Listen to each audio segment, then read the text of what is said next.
When one is overwhelmed by sorrow, it is difficult to find words. These past months, my heart has been heavy with sorrow, each day's tragedies adding to the anguish. Punjab is uppermost in all our minds. The reality that has emerged is not the adequacy or otherwise of the terms of settlement offered by the government on the various Akali Dal demands, but the fact that the agitation is now in the hands of a few who have scant respect for the unity and integrity of our country, or concern for communal harmony, or the continued economic progress of the Punjab. Every 3 or 4 months a new morcha is started, and Punjab is torn by senseless and tragic strife.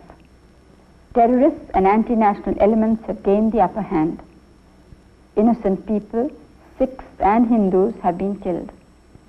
There is arson, looting and sabotage. Holy shrines have been turned into shelters for criminals and murderers. Their sanctity as places of worship has been undermined. A deliberate and systematic campaign is spreading bitterness and hatred between Hindus and Sikhs. And worst of all, the unity and integrity of our motherland is being openly challenged by a few who find refuge in holy shrines. However, the Akali Dal refused to respond. There was no option but to let the army help control the situation. Lieutenant General Ranjit Singh Dayal, advisor to the Governor of Punjab, said, "As all of you know, Indian Army is a very religious army. Once the orders are given to them, they follow to the letter. They have been told this is a shrine which is very important to not only the Sikhs, to all Indians, and it will have to be saved at all cost." 5th of June 1984. It had been exactly 1,000 days of terror in Punjab from the day journalist Jagat Narayan was murdered on the highway on the 9th of September 1981. The Indian Army entered the Golden Temple to restore its sanctity. Major General Kuldeep Singh Brar, Divisional Commander, committed to the operations in the Golden Temple complex at Amritsar, describes the sequence of the actual operations in the site. Important features on this enlargement: Jallianwala Bagh, Hotel Temple View, Akhada, observation towers, Langar, water tank, Guru Ramdas Sarai, SGPC office, Guru Nanak Niwas, Baba Atal Gurdwara, Manji Sahib, the walls enclosing the main Golden Temple complex, Parikrama all around the Sarovar itself, Harmandir Sahib, which is the main sanctum sanctorium of this complex, Akal Takht, which was the headquarters of Bhindranwala and all the extremists. As far as the extremists are concerned, the layout of their defenses were extremely well planned. They made very skillful use of ground. They made very skillful use of their firepower, and they sited their defenses in such a way that they brought down effective fire on us, not only within the Golden Temple complex, but even in the approaches towards the Golden Temple complex. On the periphery, you see a large number of houses. These houses, about 20 of them in number, 3-storied, in some cases 4-storied, were occupied by the extremists. Not only did these houses give them early warning, but also extremely good observation, and they were able to bring down fire on us when any troops approached the Golden Temple complex. In addition, for early warning, good observation and attrition, they used the water tank as well as these observation towers, which were totally dominating the entire area.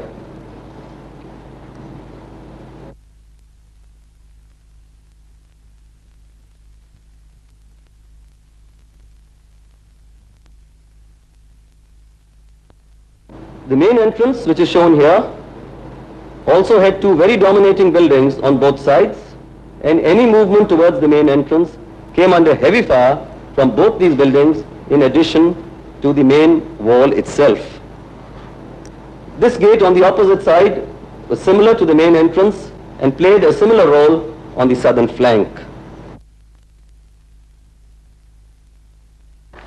I had also information that the extremists with explosives had planned to blow up the Akal Takht and, if necessary, Harminder Sahib, if they felt at some stage the game was up and they wished to discredit the army and the government of India, so that world over they would be able to project an image that the Akal Takht and the Harminder Sahib had been blown up.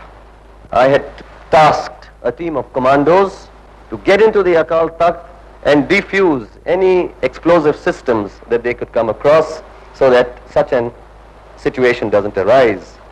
I had infantry tasked to get in from the main entrance and fan out on both sides and get a foothold onto the northern extremity. I also had infantry to break in from the eastern gate and start moving them their way towards the Akal Takht and secure the southern flank. Whereas, as I said earlier, the commandos were to dash in and carry out their job in the Akal Takht. That their fortifications were so heavy and their fire so much that I started suffering very heavy casualties on the parikrama.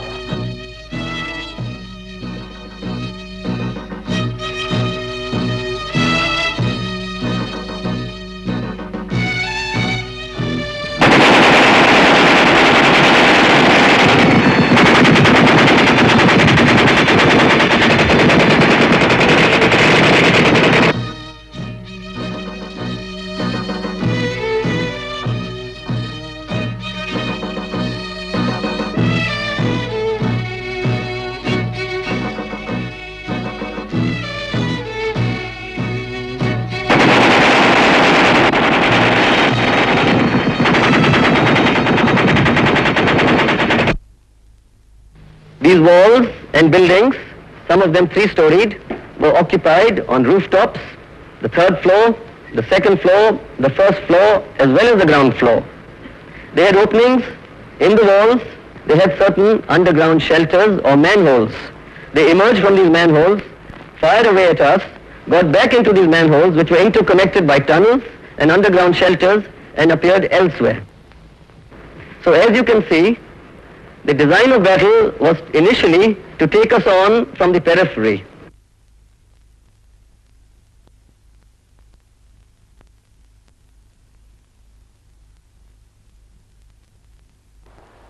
The extremists who were sitting on top, on the first floor and the roof floor, my infantry which was moving directly below them, came under grenades. And these were very lethal grenades, a large number of which had been constructed by them in a grenade factory, very innocuously located on top of the eastern gate. So grenades were being hurled down, whereas automatic fire and rifle fire was being directed on my troops who were coming on into this area. The commandos who had rushed and suffered casualties during their rush had been able to get onto this particular spot near Nisan Sahib. They came now under very heavy fire from Harminder Sahib, from the Akal Takht, and from the buildings across. And I suffered heavy commando casualties. Nonetheless, a stage did come towards about 2 o'clock or so in the morning of the 6th, by which time I had managed a foothold on the northern enclosure as well as on the southern enclosure. We were able to surround the SGPC office, and having entered, Mr. Longowal and Mr. Tora gave themselves up. At this stage, I was getting repeated requests from my subunit commanders and my battalion commanders asking for permission to return fire on Akal Takht and Harminder Sahib because they were coming under very heavy fire from both these places. As far as Harminder Sahib is concerned, I had to veto this request and pass a very difficult order that under no circumstances will any fire be directed at Harminder Sahib.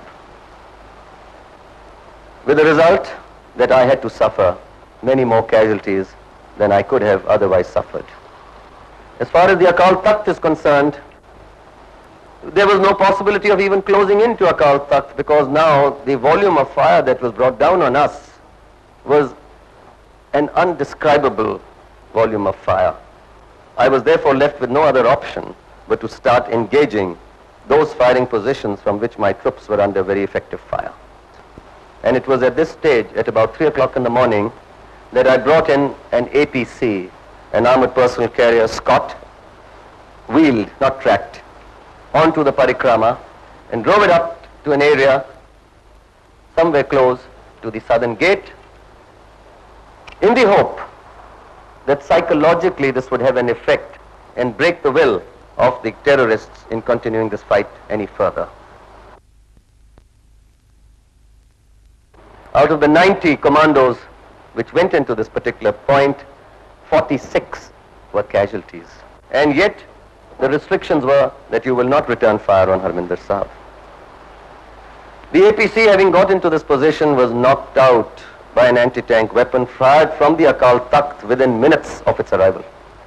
It was now necessary for me, for psychological reasons, to bring one tank forward and the next one slightly ahead. I did use my medium machine guns against him, and about 30 of my boys were able to get into the Akal Takht. Some of my men got charred in this fire that had now engulfed this area. Therefore, I had to pull out some of my charred men and wounded men and get onto these two flanks on the southern side as well as the northern side and engage the Akal Takht with fire while I brought in certain more reinforcements. We were at a certain stage in the early hours of the 6th morning left with no other option but to use our direct firing weapons against the Akal Takht. At that stage, I suddenly found a large fire and smoke as though something had been set afire inside the Akal Takht. There was then a series of explosions. Perhaps the ammunition and the explosives were going off. With these explosions, portions of the Akal Takht started crumbling down, and therefore, as you can see for yourself, although some damage to the Akal Takht has been caused by our action, most of the damage has been caused by the extremists' own action. At that stage, we saw two men move in this particular area who were obviously wounded. We got hold of this chap and put him under arrest. We said, "Where are the rest?" He says, "They're dead." We said, "Where is Jarnail Singh Bhindranwale?" He said, "He's dead." During the rest of that night, we picked up their dead bodies, a large number of our dead bodies, some of their wounded who we couldn't extricate earlier, some of our own wounded, and during the early hours of the 7th, we were carrying out the various formalities as far as dead bodies and wounded is concerned. We kept Mr. Jarnail Singh Bhindranwale's body on a slab of ice till such time his brother, who's a Subedar Major in 61 Engineer Regiment, came down to identify the body. The 7th, midday, I was quite sure now that I was in complete control of the area of the Golden Temple. We are an apolitical army. It's immaterial to us whether it's the Congress or the Lok Dal or the Janta in power. We are totally apolitical. We are multi-religious. Whether we are Hindus, Sikhs, Christians, Muslims, all our soldiers are God-fearing religious men, and they respect each other's religions. The terrorists had the guidance and professional advice of a disgruntled one-time general, Shubeg Singh, who had been charge-sheeted for corruption. Shubeg Singh's dead body was recovered from the basement of the Akal Takht. In the Golden Temple complex, the terrorists had a casualty of 493 dead. The weapons recovered from the terrorists included 41 light machine guns, 57 Sten guns, over 500 assorted rifles, including 7.62 mm Chinese self-loading rifles, 2 RPG anti-tank weapons, and a wide assortment of other weapons. Over 3 million rupees of Indian currency, 5,400 grams of gold, besides other valuables, were recovered from the plundered hoardings of the terrorists. Casualties, we've lost in this operation 83 dead, 248 wounded, a total of 331. The casualty is something like 15 to 20%, which is a very high casualty ratio. We had to go in without the normal type of covering fire support that you give. However, it meant speaking to the men, almost right down to the last man, explaining to them as to why we could not give them the type of support that they normally expect in an operation of this nature. And it warmed my heart to see that they understood. They not only understood, they said, "Don't you worry, sir. We know the reasons. We also hold these places holy."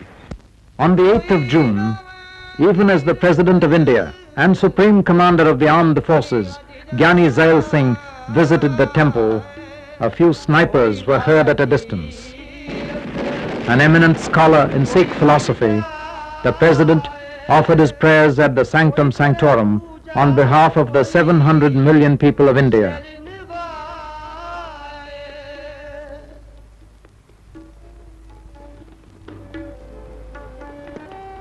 The Kota Sahib is the main sanctum of the Akal Takht, the resting place of the Granth Sahib.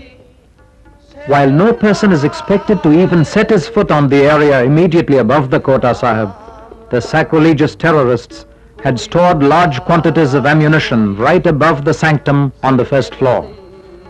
The explosion of these ammunitions caused the final fall of the terrorists, as well as major damage to the Akal Takht. In spite of all the external damage to the Akal Takht, the Kota Sahib remained absolutely intact.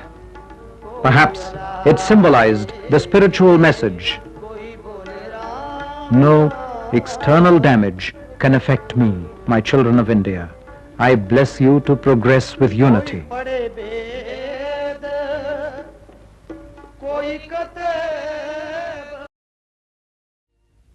In the scene of action itself, at Amritsar, although the Golden Temple complex had been cleaned up by removing the unholy men from the holy premises, the temple precincts needed physical cleaning. At the time of the last shooting days of this film, we were witness to an event probably without parallel in history. The army was reverentially engaged in this task. Has any army ever attacked a place and immediately after victory worshipped and renewed the place? The question is not right, because the army did not attack the place at all, but only its unholy occupants. Nor does the army consider it a victory in the traditional sense of a war.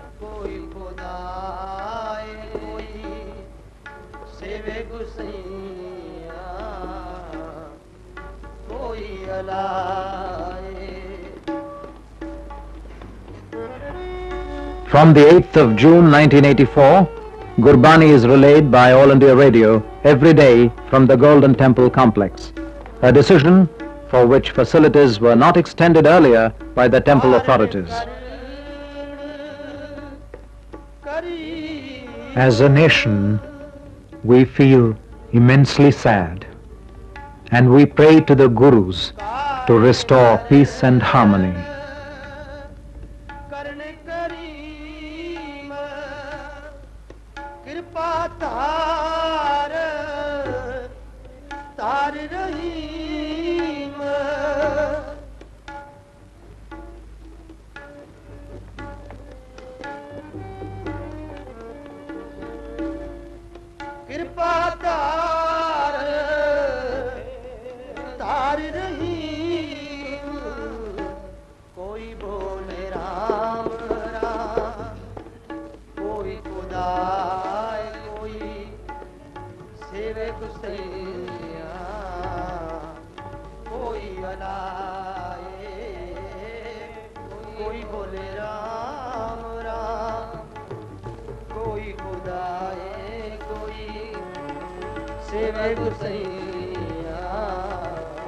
The wounds of surgery may take a little time to heal, but the nation will emerge from it more healthy and strong.